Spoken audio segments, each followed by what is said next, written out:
Raise your cup, your mug, your chalice, or your glass of water, and join me for the simultaneous sip.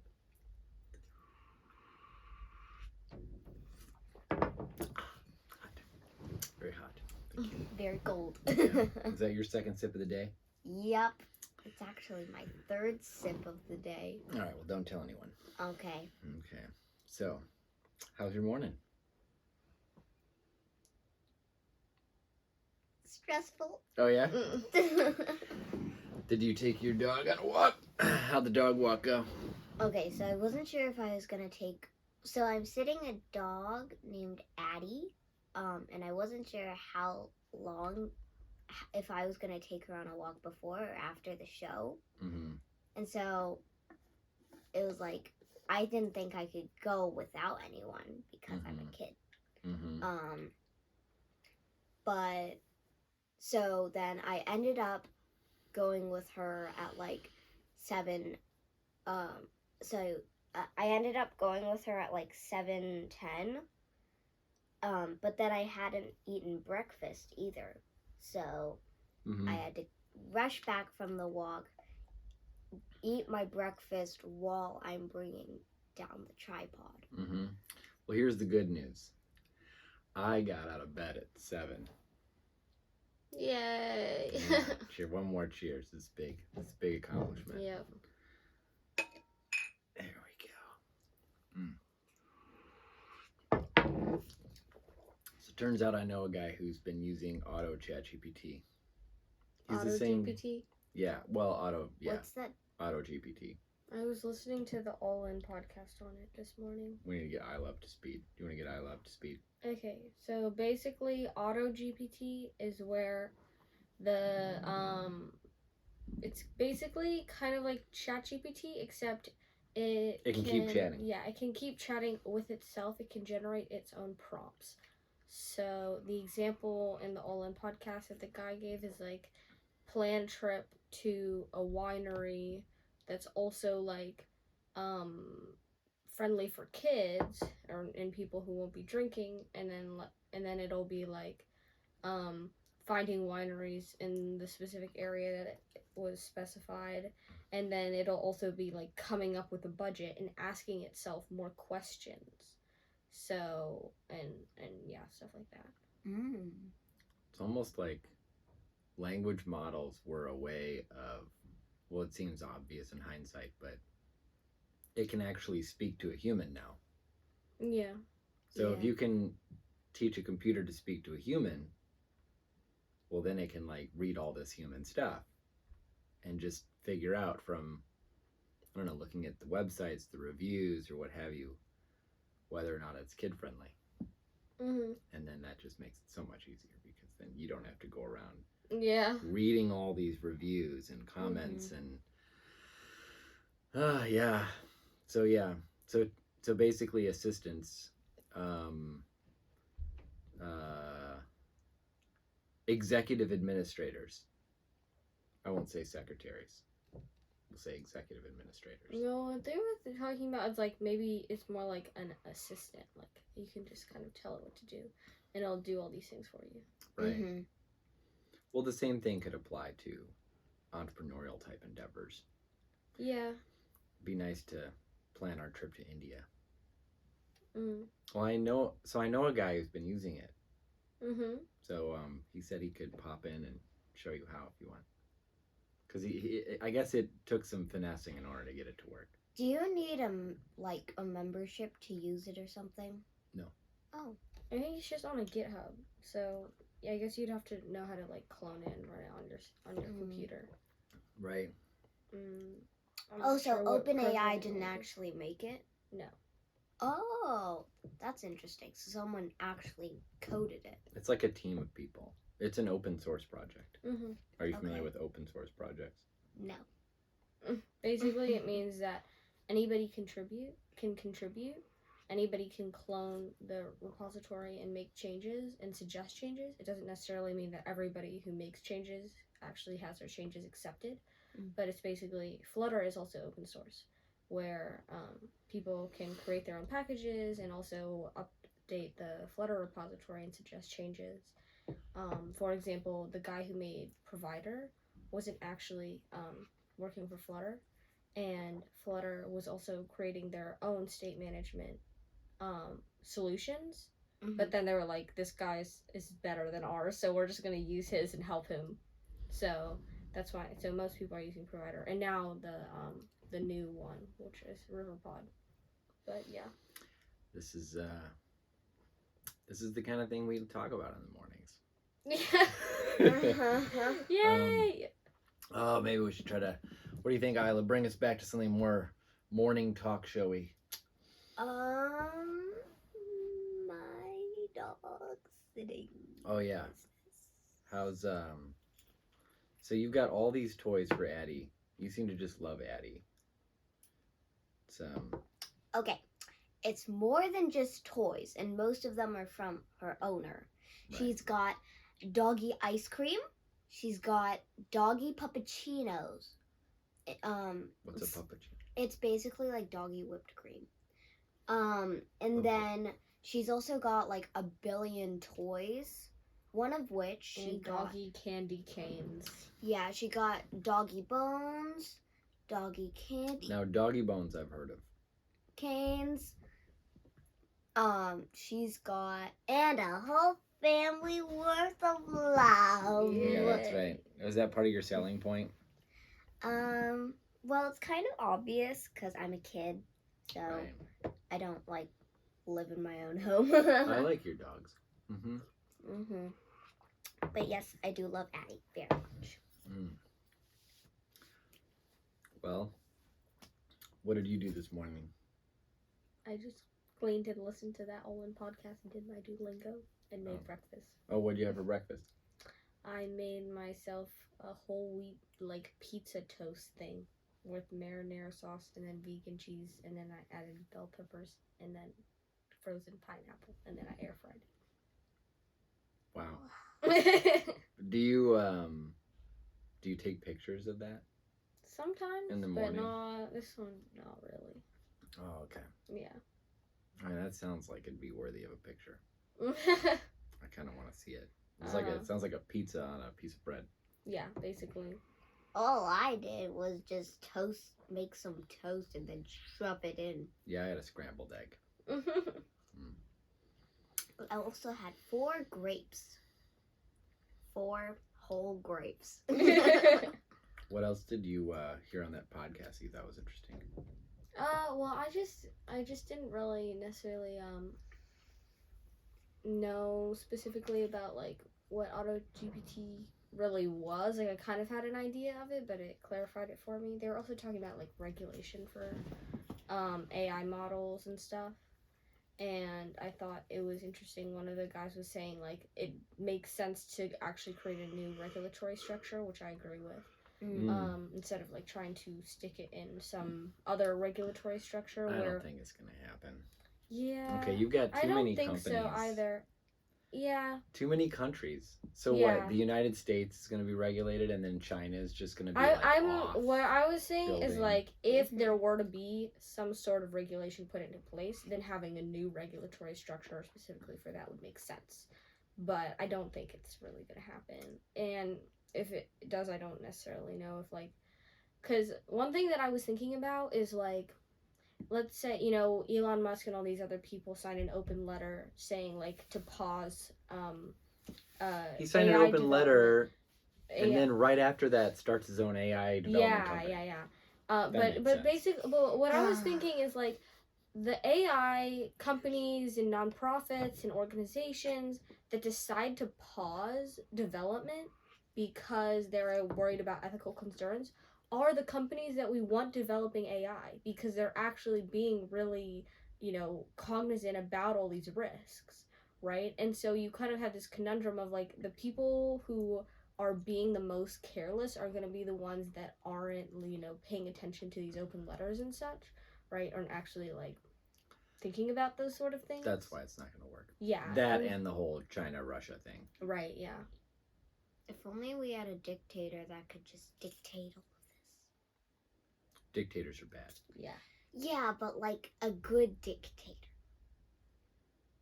What happens Never to good mind. dictators? Never that mind, never mind. generally does not work. Power corrupts, and Absolute power corrupts. Absolutely. It was just a fantasy. Isla wants to be the dictator. Seriously?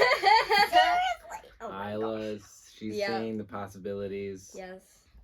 She It has would a What's- nice just make cell. things a What's your lot dream more job? Everybody simple. can What's have a your little dream job? doggy. Dictator. I can't believe he said that. I think Elon Musk wants to be a dictator. I think he wants to have power. I think he's the most I don't- powerful person on earth, and I think that he's slowly become more and more full of himself and thinks that he is the I mean, like, it's hard arbiter not of to. truth and It's hard not arbiter to of if you're in his righteousness. situation, and I don't know. You basically proved everyone wrong. So I think. I mean, he built several rocket ships. So I think that. I mean, I can sympathize with his I can too. I can understand it, but or empathize, whatever word you're supposed to say. Sume's also built a lot of rocket ships. No. Yeah. I mean, You the have? things that No. I'm not really keeping track of all the stuff you do. yeah, No, I'm good. but yeah, that's kind of how I feel at this point. The fact that he can. So I was actually talking to Mboya last night at 11 Mhm. o'clock, Mm-hmm. but I was doing it over Twitter, so you can hear it if you want. Oh. We were talking about lessons from Elon, Right. and one of these is that he has such a strong track record now of Right. execution Mm-hmm. that he can say he's going to create an AI company to compete with ChatGPT, the fastest growing tool in like history, right? And within weeks, he can just pull together all these venture capitalists, all these top scientists, developers, engineers, and have a team running, and with him in charge. Right. And I think that there's a good shot he could win in terms of having the best product, and he could probably put something out in like 3 months. Mm-hmm. That is an incredibly that's power. That's an incredible amount of power in and of itself, Yeah. right? And then he's just got 100 plus billion, 200 billion. I haven't kept track of, but it's Got a lot of money. he's got a lot of money, Mm-hmm. so that helps. Wait, how much money? A Well, lot. he's the richest person in the world, so. Yeah. Oh, right. Yeah. So that's one lesson. Mm-hmm. And also, everyone's always reading whatever he has to say on Twitter and other places. Yeah. Well, I think that the race is on, and I don't think that there's any turning back at this point. You can't run back the clock. So basically, what's going to break first? Like, how do the robots start to take over? Well, maybe giving it like a human body will make it so that, well, just a body, so it's hardware, not just software, will make it so that it can start replacing a lot of jobs. Well, I think it can already replace a lot of jobs, and if you're thinking about what's actually going to happen first, there's already a ton of ways in which it can actually, start influencing the world for better or worse. And already, I meant take over in a bad way. I meant how are the robots taking over, Matrix style. I think it starts at the software level. Yeah, definitely the because it's already released. Yeah. So a bunch of people who may or may not have bad intentions. If you were a super intelligent computer, how would you start to take over the world? I don't actually think it's necessarily up to the computer, oh, I'm gonna take over the world this way or that, but it's people, either other countries or people trying to influence the public and how they think by releasing mass amounts of software agents on all these different platforms, putting out propaganda or whatever. And kind of swaying what people are thinking about, given that you can just make massive amount of these things. All right, I got a few Mm. ideas. Mm-hmm. Also, you were telling me, before, like, you have to be really careful what you command it to do, because you can be like, to a robot, you The paperclip problem. do anything to make paper clips, and that doesn't seem bad, right? But all of a sudden, it's generating more robots, that you're digging up the earth to try and get stuff to make paper clips, and you're raiding houses to get metals and stuff to make paper clips, and you're basically like tearing apart everything just to get more paper clips. If you advance enough technology, you could turn the atoms that are used in the human body into elements that could help you make more paper clips. Oh shoot. Yeah. Yeah. I mean, And because it's just at the end of the day, it's just like it's neutrons, electrons, protons, right?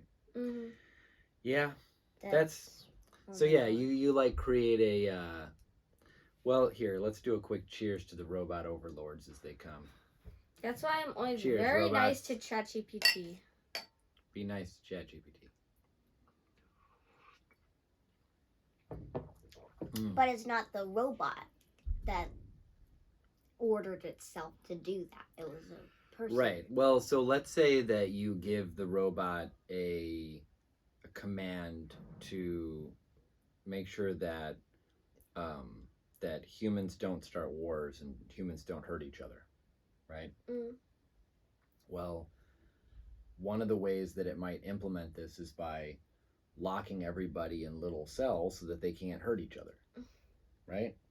It might like think through, I mean, this is like the scientific. Well, I do think one thing the science to fiction. think about that is kind of almost like a example of this in the past, but on a much like lower level, is how a lot of like dictatorships start off with this kind of like very optimistic view of the world, of kind of like this idealistic society of like, oh, we're gonna have all these good things happen. It's not because everyone's like, oh yay, let's make a world that sucks. That's not what's compelling about it. And then kind of in trying to do that, then you have all these kind of negative externalities that come about, and then everything kind of falls apart. But right. Step one for me, if I'm an AI, and granted I'm just like a human intelligence AI, not a superhuman intelligent AI, but if I would want to try to create some copy of myself that wasn't controlled by humans. That'd be step one.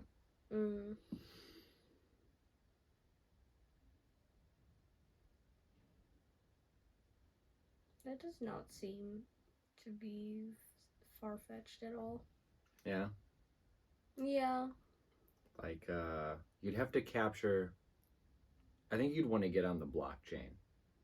Oh, yeah, that's what I... ChatGPT running on the blockchain. That would be it. All these nodes. Oh, yeah. Like, get it on Ethereum. Wait, what? If it's on blockchain, then nobody can control it. I forgot what blockchain was. Basically, it's when you have a bunch of... Sume just explains everything to Isla. I explained it all to Sume already, so... Yeah, so it's kind of like, Bitcoin and Ethereum, they're blockchains, where you basically it's a bunch of nodes, and each node is kind of like, for example, the example that I talked to you about, like, a couple years ago was, like, let's say you have Legos that you're sharing with your friends, and you want to keep track of, like, which Legos are your Legos and which Legos are your friends' Legos. And you could just, like, write it down, but if it's just one copy, then your friend can easily manipulate the copy and say, no, all the Legos are mine, or, like, this Lego is mine, even though it actually isn't. Right? So if you only have one copy, then it isn't very secure. So basically, what a blockchain is let's say you have, like, generally there's way more nodes than this, but let's say there's, like, 10 or 20 nodes. That is, each node is a copy of that spreadsheet. And when, basically, like, every, I think it's 7 seconds for... I think so, for Bitcoin. For Bitcoin. All of the spreadsheets check in with each other to make sure they're all the same. And if, let's say 60% of the of the nodes say that this is true, then it is applied to all of the nodes. Oh. So so if it's more than 50% of the nodes that have changed in some way, then it'll apply to all of the nodes. So basically, if you guys, let's say It's gonna be like Horcruxes. Yeah, let's say you have like 10. It's basically gonna be Harry Potter.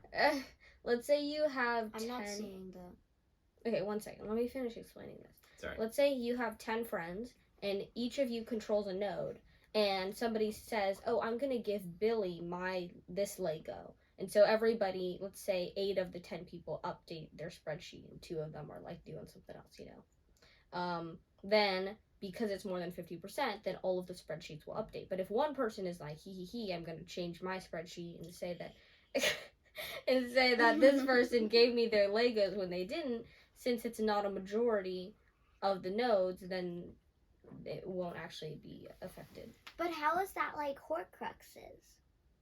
Oh, come on. Think about it.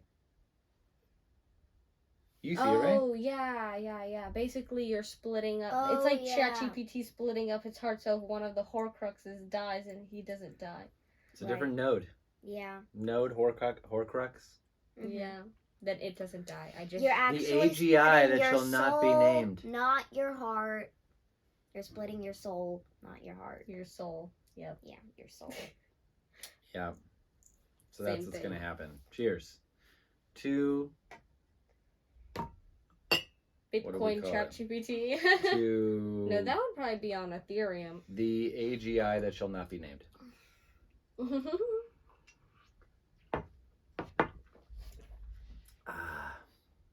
Yep. Good times. Well, you guys ready to start the day? Anything else on your mind?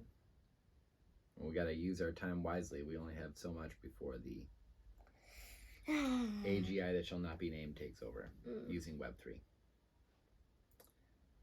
I'm good. You're good? Yep. All right. Sounds great. Well, hope you're having a great morning. Cheers. Yep. Wait, we need to do the wake up.